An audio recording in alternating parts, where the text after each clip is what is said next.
Jai Hind students, welcome in our online classes SRPS Basti.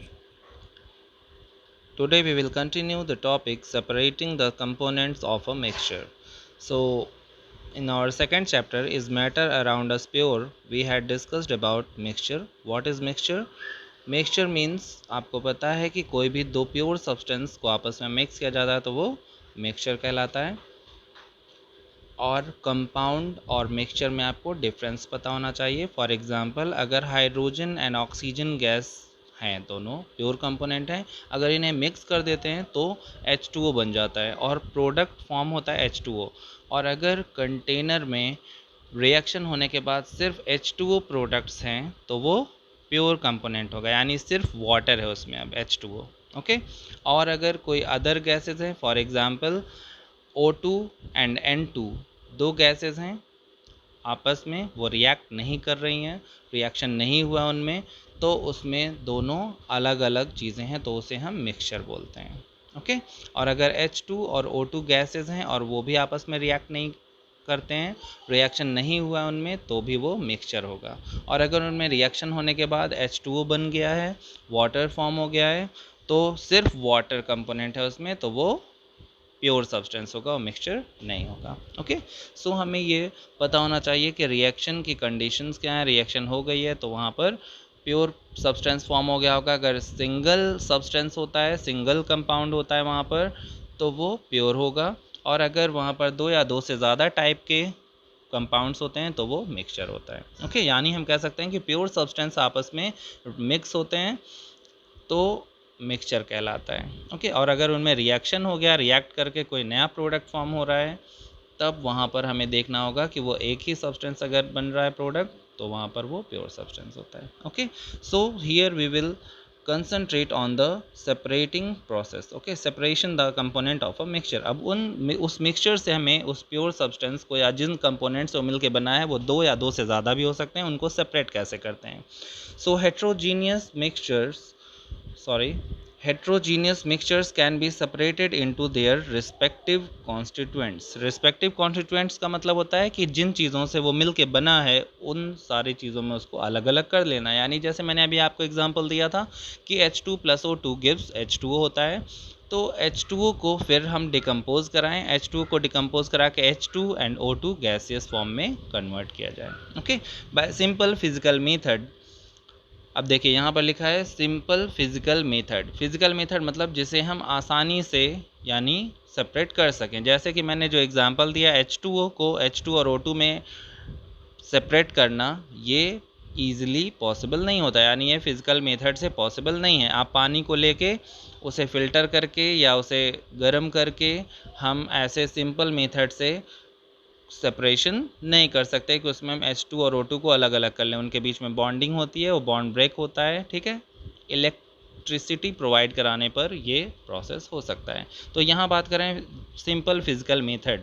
Simple physical method में separation mixture का कैसे होता है, सबसे सिंपल एग्जांपल जो आप होम में अपने डेली लाइफ में ये देख सकते हैं, हैंड पिकिंग मेथड। यानी कि जैसे चावल, दाल, इन चीज़ों में जो बनाने से पहले इन्हें हैंड पिकिंग मेथड, मतलब जो उसमें कंकड़ होता है, ठीक है, जो उसमें डस्ट होगी उसको हम वॉश कर सकते हैं।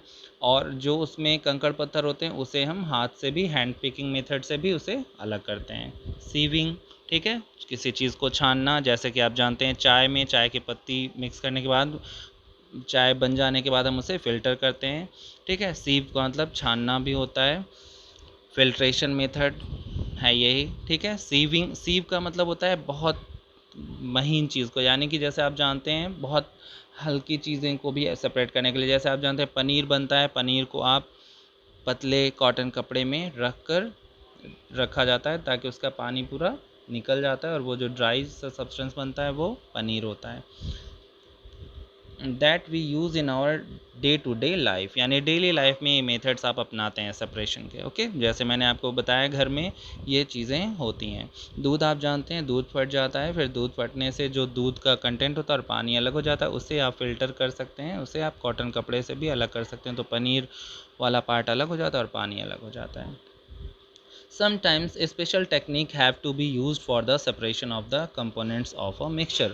कभी कभी यहाँ पर सारी चीज़ों के लिए सारे मेथड्स को हम अप्लाई नहीं कर सकते, कहाँ पर क्या यूज़ करना है उसके अकॉर्डिंग। जैसे मैंने अभी आपको एग्जांपल दिया था कि टी लीव्स को हम फिल्ट्रेशन प्रोसेस से सेपरेट करते हैं, ठीक है। अब टी लीव्स का साइज़ क्या है, ठीक है, उसके अकॉर्डिंग हम उसे सेपरेट कर सकते हैं। अगर आप सैंड है वाटर में सैंड मिलाया हुआ है, ठीक है, और अगर आप उसे फ़िल्टर करना चाहें तो क्या हम उसी सीव से यानी उसी छन्नी से हम उसे अलग कर सकते हैं जिससे हम टी लीव्स को अलग करते हैं टी से? फिल्ट्रेशन नहीं हो सकता। तो सीव जो है वो यानी जितनी छन्नी में जो होल्स होते हैं वो होल्स कितने छोटे हैं कितने बड़े हैं वो अकॉर्डिंगली लिए जाते हैं, यानी कि जो चीज़ आपको सेपरेट करनी है उसके लिए उसका साइज़ मैश साइज़ बोलते हैं उसको, ठीक है। मैश साइज़ अलग अलग होता है। Okay, next is physical and chemical changes. Physical and chemical changes ये बहुत कॉमन टॉपिक है जो आप सब लोग जानते हैं। फिजिकल एंड केमिकल चेंजेस में सबसे पहले बेसिक थिंग, फिजिकल चेंजेस का मतलब जैसे आपने पेपर है, पेपर को कट किया, पेपर को फाड़ दिया, टेयर किया पेपर को, तो पेपर क्या हुआ, पीसेस में, छोटे छोटे पीसेस में कन्वर्ट हो गया, लेकिन पेपर की जो क्वालिटी थी, जो उसकी प्रॉपर्टीज़ थी, वो वैसी रहती हैं। ओके, फिजिकल चेंजेस का मतलब उसका साइज़ चेंज हो जाता है। पेपर को हम फोल्ड कर देते हैं तो भी फोल्ड करने से उसकी प्रॉपर्टीज़ में चेंज नहीं आता, उसके साइज़ में सिर्फ चेंज आता है। तो ये क्या है, फिजिकल चेंजेस। केमिकल चेंजेस, अब उसी पेपर को अगर आप जला दें तो जलने के बाद वो राख बन जाता है, ठीक है, उसकी प्रॉपर्टीज़ में चेंज आता है, यानी वो कार्बन में कन्वर्ट हो जाता है। ओके, तो जहाँ पर उसकी प्रॉपर्टीज़ चेंज हो जाएगी यानी उसका जो बेसिक थिंग है, जो उस चीज़ से मिल के बना है, उसमें चेंजेस जब आ जाते हैं तो उसे हम केमिकल चेंजेस बोलते हैं। और सबसे इम्पॉर्टेंट डिफरेंस है, फिजिकल चेंज जो होता है वो रिवर्सिबल होता है, यानी फिर से हम उसको पहले जैसा कर सकते हैं। जैसे हमने पेपर को फोल्ड किया, सैलेड है, सैलेड को कट किया, तो उसकी प्रॉपर्टीज़ चेंज नहीं होती। कट हो जाने से वो छोटे छोटे पीसेज में आ जाता है और उसकी प्रॉपर्टीज़ में चेंज नहीं आएगा। और फिज़िकल चेंजेस के बाद हम उसे रिवर्सिबल प्रोसेस बोलते हैं, यानी कि वो फिर से पहले जैसा हो सकता है। ओके, कन्वर्ट कर सकते हैं। केमिकल चेंजेस का मतलब है जिससे हम इरिवर्सिबल बोलेंगे, यानी कि ये पहले जैसा फिर नहीं हो सकता। जैसे डाइजेशन ऑफ फूड, खाना खाने के बाद डाइजेस्ट हो जाने के बाद हम पहले जैसा फिर से उसे नहीं कर सकते, उसमें केमिकल चेंजेस आ जाते हैं, यानी उसके जो केमिकल्स हैं उनमें चेंजेस आ जाता है, ठीक है, उसकी प्रॉपर्टीज़ में चेंजेस आ जाता है। जैसे दूध का फटना, digestion of food, ripening of fruit, ठीक है, फल का पक जाना, उसके बाद वो फिर से कच्चा हो सकता है? नहीं, पॉसिबल नहीं है। लेकिन अगर हम फल को कट करते हैं नाइफ से, कट करने के बाद, तो कट करने से क्या हुआ, वो फिज़िकल चेंज है, सिर्फ कट हुआ है, पीसेस में आ गया, लेकिन उसकी प्रॉपर्टी जो थी वैसी ही रहेगी। ओके, तो physical changes are reversible and chemical changes are irreversible. The properties that can be observed and specified like color, hardness, rigidity, fluidity, ठीक है, rigid है कितना hard है, fluidity का मतलब fluid की तरह flow होता है जो, उसकी बात कर रहे हैं। डेंसिटी जानते हैं आप, density equal to mass by volume होता है, ठीक है, यानी जितना छोटा से छोटा पार्ट हो, वॉल्यूम कम हो और उसमें मास ज़्यादा हो, तो उसे हम ज़्यादा डेंस मटेरियल बोलते हैं, ठीक है। जैसे छोटा सा आयरन का पीस हैवी होता है और छोटा सा कॉटन का पीस हो तो वो बहुत हल्का होता है, यानी कि वॉल्यूम दोनों का सेम हो लेकिन मास जिसका ज़्यादा होगा वो डेंसिटी उसकी हाई होती है।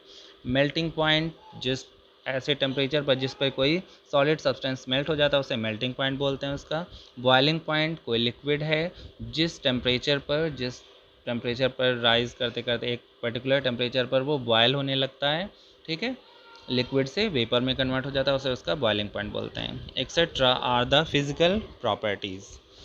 The interconversion of states without a change in composition and chemical nature of a substance, ठीक है। इंटर कन्वर्जन मतलब एक दूसरे में ये स्टेट में कन्वर्ट होते हैं, यानी सॉलिड से लिक्विड, लिक्विड से गैस, ऐसे बोलते हैं फिजिकल चेंजेस। इसके कंपोजिशन में चेंज नहीं आना चाहिए, यानी कि जो केमिकल है जिस फॉर्म में है वो उसी फॉर्म में होना चाहिए, उसमें कोई प्रपोर्शन घटना या बढ़ना नहीं चाहिए। Although ice, water, and water vapor all look different in physical properties, but chemically they are same. तो यहाँ पे एग्जाम्पल दिया गया, देखिए वाटर का फॉर्मूला क्या होता है H2O। H2O आइस में भी H2O होता है, और लिक्विड फॉर्म में अगर पानी है तो वो भी H2O होता है, और अगर वही वेपर फॉर्म में हो तो भी उसका फॉर्मूला H2O ही रहता है, यानी उसके केमिकली उसमें कोई चेंज नहीं आ रहा है। लेकिन फिजिकली वो आइस में हार्ड सब्सटेंस हो जाता है, लिक्विड में लिक्विड जैसा हो जाता है, और वेपर में वो गैसियस फॉर्म में आ जाता है। फिजिकल चेंज है बट उसमें कोई केमिकल चेंज नहीं आता। Okay okay students, so we will continue in next topic in next lecture.